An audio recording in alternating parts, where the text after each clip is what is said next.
Ayan, good morning mga idol. Yan, ito po yung ating Force Park na bibreed. Yan, ito ay galing kay Sir Kari mismo. Yan, ito yung leg band niya.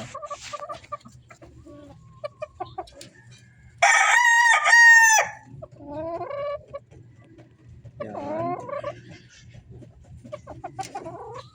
Straight Force Park tayo mga idol. Yan, meron tayong trayong Force Park dito. Meron tayong binili kay Sir Kari.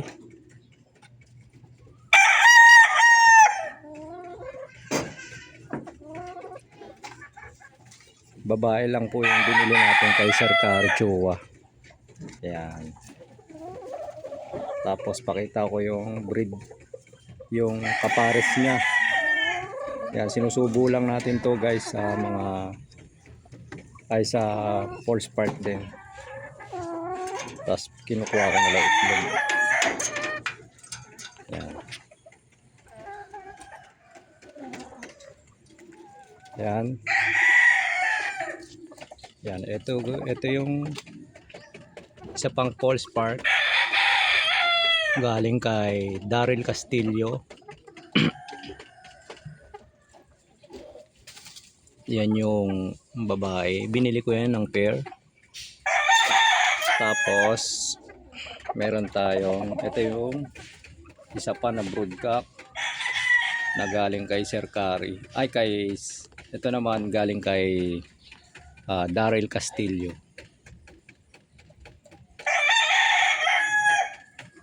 Yan, Force Park to Force Park po yung breed natin.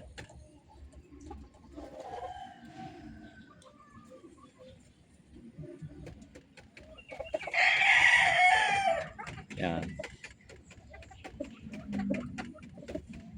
Kumuha tayo ng off color na quality para may mga off color tayo rito sa ating manukan kasi puro pula yung ating alaga.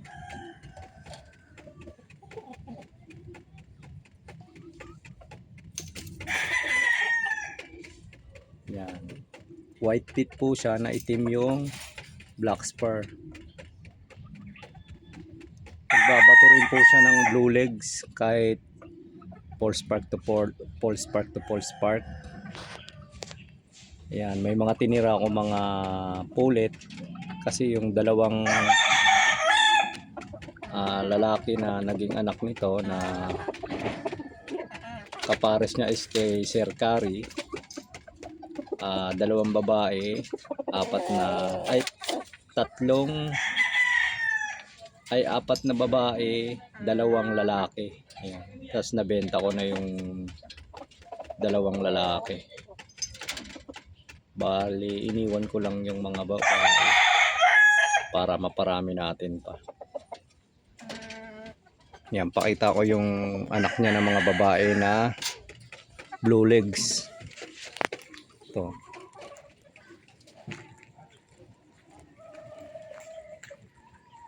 Yan, may cockerel pa tayo diyang natira.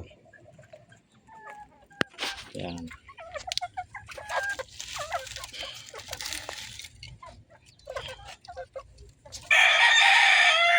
Yan o. Dalawang blue legs na Force Park.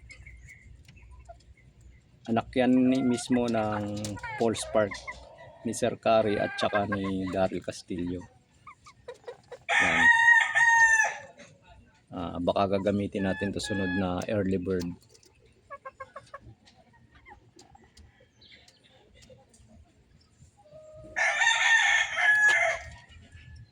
Yan, blue legs. Dalawa lang silang blue legs na babae. Yung iba, yellow pit. Yan, dito ko na lang tatapusin ang aking video. Abangan nyo na lang uli ako sa susunod na aking video.